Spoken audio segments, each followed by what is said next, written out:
Президент Сооронбай Жээнбеков кече 15 октябрда Баку шаарында түрк тилдүү мамлекеттердин кызматташуу кеңешинин 7-чи жыйынына катышуунун алкагында Түркиянын президенти Режеп Тайип Эрдоган менен жолугушту. Эки мамлекеттин башчылары Кыргызстан менен Түркиянын ортосундагы эки тараптуу кызматташтык маселелерин кеңири спектрин талкуулашты. Сооронбай Жээнбеков Кыргызстан үчүн Түркия бир тууган жана дос мамиледеги мамлекет экенин өзгөчө белгиледи. Режеп Тайип Эрдогандын 2018-жылы Кыргызстанга болгон расмий визитинен кийин өлкөлөрдүн мамилелери жана мамлекеттик структуралардын ортосундагы түрдүү деңгээлдеги жигердүү диалог активдешкенин канааттануу менен белгиледи. Түркиянын президенти Режеп Тайип Эрдоган Сооронбай Жээнбековду Кыргыз Республикасынын Түрк кеңешиндеги ийгиликтүү төралыгы менен куттуктады. Тараптар дагы бир жолу биргелешкен күн тартибинин артыкчылыктуу багыттары боюнча эки тараптуу кызматташууну активдештирүүгө, буга чейин макулдашылгандай, Кыргызстан менен Түркиянын ортосундагы соода жүгүртүүнү 1 миллиард АКШ долларына чейин жеткирүү боюнча жумушту күчөтүүгө даяр экенин белгилешти. Ошондой эле Кыргызстан менен Түркиянын ортосундагы стратегиялык кызматташтык боюнча жогорку кеңештин кезектеги жыйынын, өкмөттөр аралык комиссиянын кезектеги жыйынын өткөрүүнүн маанисин баса белгилешип, жакынкы келечекке артыкчылыктуу багыттар боюнча планды белгилешти.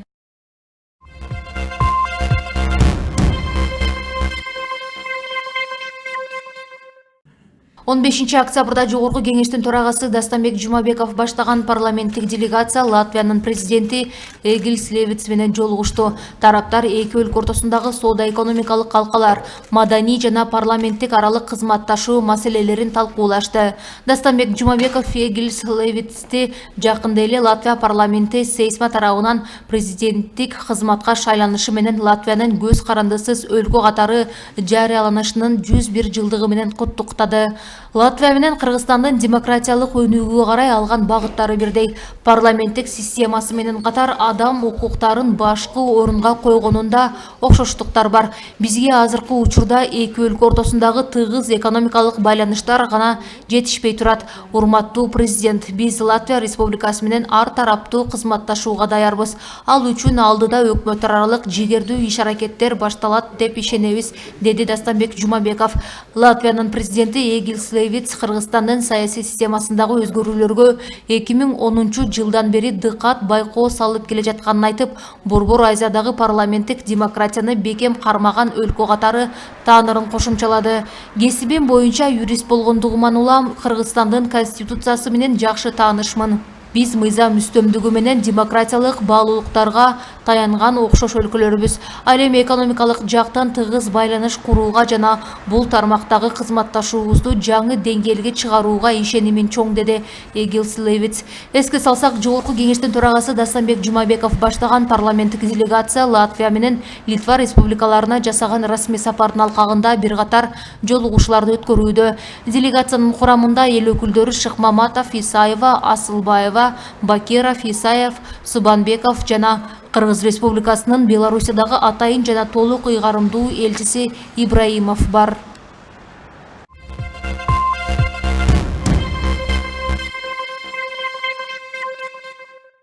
Социалдык тармактарда ката жазылган төш белгинин сүрөтү талкууланууда. Анда эки сөздөн турган төш белгиде жергиликтүү кеңеш деген сөздө үйдөн үчөө жазылып калынган. Ошондой эле жергиликтүү деген сөздө жергиликтүү деп жазылган. Бул одона катары сынга алынууда. Ал эми Борбордук шайлоо комиссиясы жергиликтүү кеңештин депутатынын төш белгиси ката менен даярдалган деген маалыматты четке какты. Комиссиянын аппаратынын шайлоолорду уюштуруу бөлүмүнүн башчысы Төлөгөн Айтикеев Азаттыкка төш белгидеги жазууда ката жок деп ишендирген.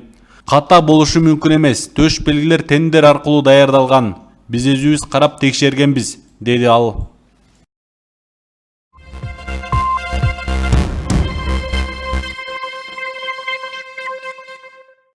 Мурдагы башкы прокурор Аида Салянова Батукаевдин мыйзамсыз бошотулушуна Алмазбек Атамбаевдин тиешеси бар деп эсептейт.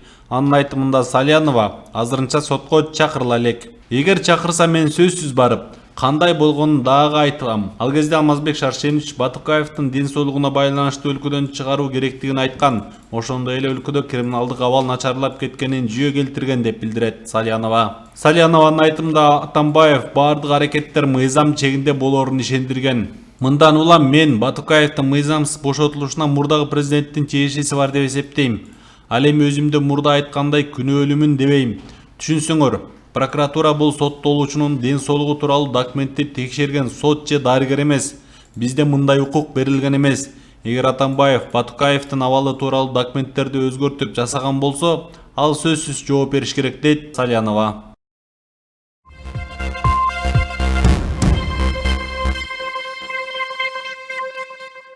Ички иштер министрлиги президенттик аппараттын мурдагы башчысы Фарид Ниязов номер 1 тергөө абагынан тергөө кызматына иликтөө иши үчүн бир нече жолу жеткирилгенин кабарлайт. Бирок 5 сентябрда шектүү Ниязов жактоочунун катышуусунда тергөө иш аракетине катышуудан баш тарткан. Ушундан улам тергөөнүн материалдары жана экспертизанын жыйынтыктары менен тааныштырууга мүмкүнчүлүк болгон эмес деп айтылат министрликтин маалыматында.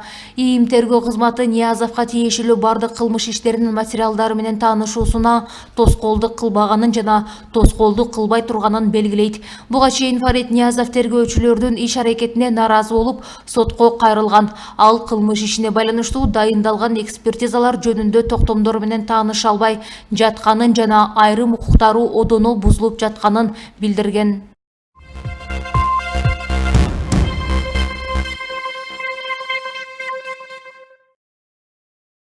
Жетинчи 8 августтагы Кой таш окуясынын иликтеген мамлекеттик комиссиянын мүчөлөрүн Алмазбек Атамбаевдин үйүнө киргизбей коюшту.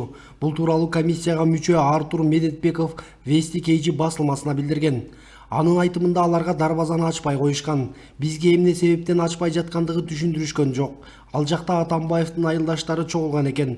Биз алар менен сүйлөштүк. Өрттөнгөн жерлерди көрүп башаламандыкта жабыркаган үйлөрдү кыдырдык, дейт Медетканов. Белгилей кетсек, Кой таш окуясын иликтеген мамлекеттик комиссия Мухаммедкалый Абылгазиевдин буйругу менен 29 августта түзүлгөн.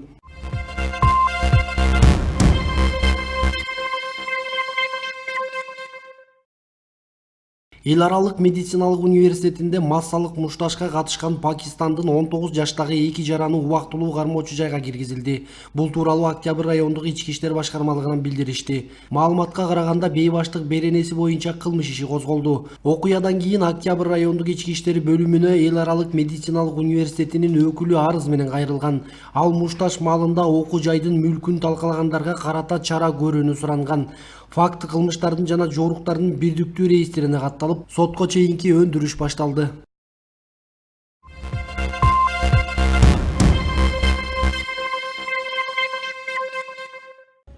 Женго деген кайман аты менен белгилүү кылмыштуу топтун мүчөсү катары таанымал Кадыр Досонов кайра кое берилди. Бул тууралуу Азаттыкка Ош облустук ички иштер башкармалыгынын басма сөз катчысы Жеңиш Ашырбаев кабарлады. Кадыр Досонов бараткан автоунаа кечээ 15 октябрда Ошто жол төскөөчүгө баш ийбеген үчүн токтотулуп, өзү да кармалган. Натыйжада автоунаада мамлекеттик номердин жоктугу, курду тагынбаганы жана жол кыймылын көзөмөлдөгөн кызматкерлерге баш ийбеген үчүн 3 протокол толтурулуп, айып пул салынган. Аларга атайын профилактикалык аңгемелешүү өткөрүлүп кое берилген. Ал эми айдоочудан алынган тапанча милиция кызматкерлери тарабынан алынып, экспертиза дайындалды, деди Ашырбаев.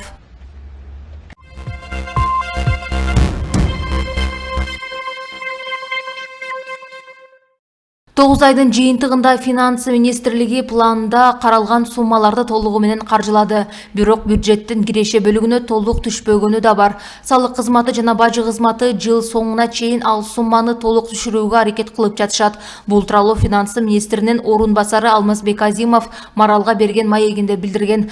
Анын айтымында 2019 жылдын бюджеттин киреше бөлүгү 151,8 миллиард сом, чыгашалар 161,9 миллиард сом.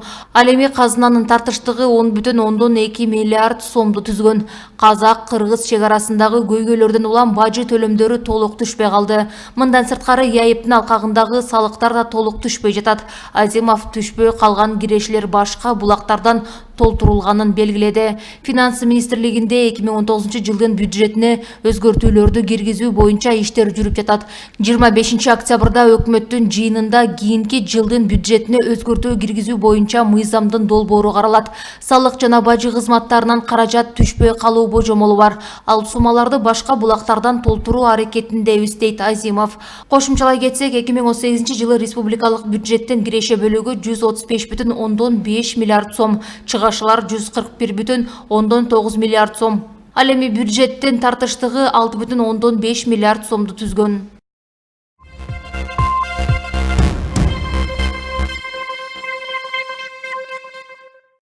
Сүлүктүү шаарында шахтадан набыт болгондордун үй бүлөсүнө жардам көрсөтүлдү. Бул тууралуу Жогорку Кеңештин Республика Ата Журт фракциясы кабарлады. Жогорку Кеңештин депутаты Табалды Тиллаев маркум шахтерлордун үй бүлөлөрү менен жолугушуп, өзүнүн жана парламенттин төрагасынын атынан материалдык жардам берди. Табалды Тиллаев жергиликтүү бийлик органдарына кен казуучу жайда коопсуз чараларын сактоо боюнча түшүндүрүү иштерин жүргүзүп, мындай окуяларды алдын алууну буйруду. Эске салсак, 5 октябрда Сүлүктүү шаарында 40, 43 жана 44 жаштагы 3 бир тууган шахтага кирип, сыртка чыга албай калышкан.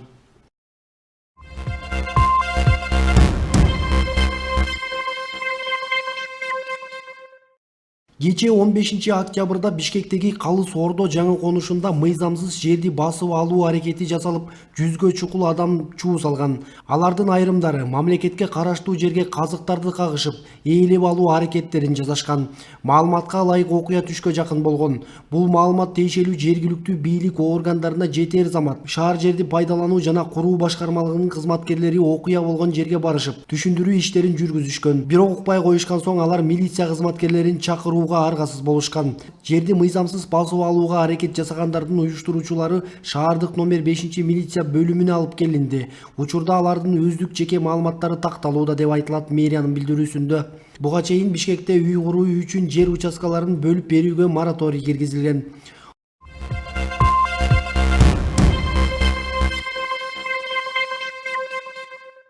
Ысык Ата районунун Новопокровка айылында жеңил унаа поезддин алдында калды. Кырсыктан 3 киши жабыркаганын милиция билдирди.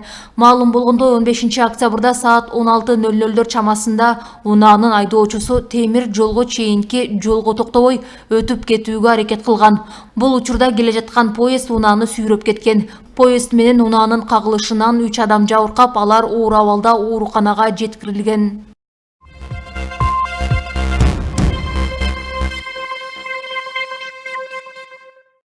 Түп районунун Долон айылындагы көпүрөнүн 2 капталына темирден тосмолору орнотулду. Бул тууралуу жергиликтүү кеңештин төрайымы Насипгүл Амасбаева билдирди. Анын айтымында буга чейин көпүрөнүн 2 тарабында тосмо темирлери жок болгондуктан кырсыктар катталып келген.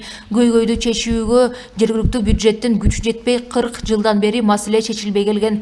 Bir апта мурун республикалык бюджеттин эсебинен акча бөлүнүп көпүрө жаңыланды. Биздин арал айыл аймагына тиешелүү көпүрө аркылуу Сары дөбө, Кош дөбө, Тасма, Токтоян, Тасма айылында жашаган калк каттайт. Мен билгенден 30-40 жылдан бери тосмолору жок көпүрөдөн көптөгөн кырсыктар катталып келген. Бирде мал жандыктар сууга түшүп кетип өлсө, кээде жолдо келе жаткан унаалар арыкка кирип кетип кырсыкка учурачу. Арал айыл аймагы өзү каржылай албайт болчу. Экинчиден, бул көпүрө транспорт жана жолдор министрлигине карайт экен. Ошого байланыштуу парламенттин депутат айымдарына кат жолдоп, республикалык бюджеттен каражат бөлүүгө колдоо таптык. Bir апта мурда ишке берилип, калктын көйгөйү чечилди, деди Амасбаева.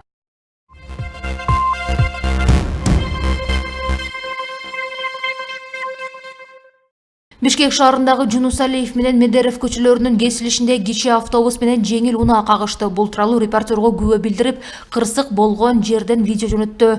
Анын айтымына караганда, окуя бүгүн 16 октябрда саат 08:08 чамасында болгон. Адамдар жабыркаган жок.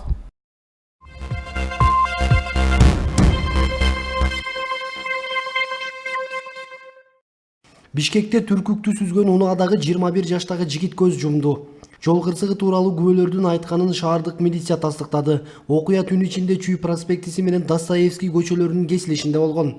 Түндө Бишкекте болгон жол кырсыгынан 1 киши каза тапканын Спутник Кыргызстан агенттигине окуялардын күбөлөрү кабарлап, сүрөт видеолорду жиберген. Кырсык тууралуу маалыматты шаардык милиция тастыктап, 21 жаштагы жигит көз жумганын кошумчалады. Окуя 16 октябрга караган түнү Достоевский көчөсүндө Чүй проспектиси менен кесилишкен жерде болгон. Унаа жол боюндагы түркүктү сүзгөн деп айтылат билдирүүдө.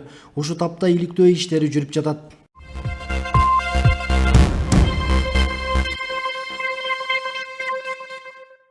Куудул Жамбыл Камчиевдин жубайы Сарыбек кызы Бүүсара бүгүн каза болду. Бул тууралуу факт KG'ге борончу Кудайбергенов билдирген. Бүүсара жеңебиз бүгүн эртең менен каза болуптур. Азыр ошол жака батага баратабыз. Эртең менен жерге берилет экен. Жеңебиз 61 жашта эле. 2 жылдан бери нерв ооруларынан улам, буту колу кыймылдабай ооруп жүргөн эле, деп билдирди борончу Кудайбергенов.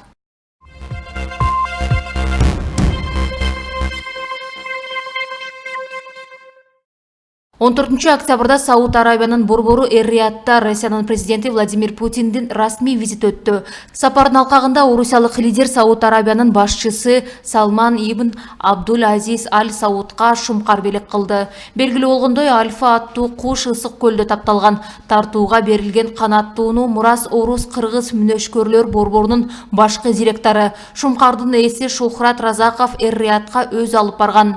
Бул таза кандуу чемпиондордун тукумунан сакталып калган өзгөчө шумкарлардын бири. Альфа өтө акылдуу, Ханзаданын жылдызына айланат, дейт Разаков.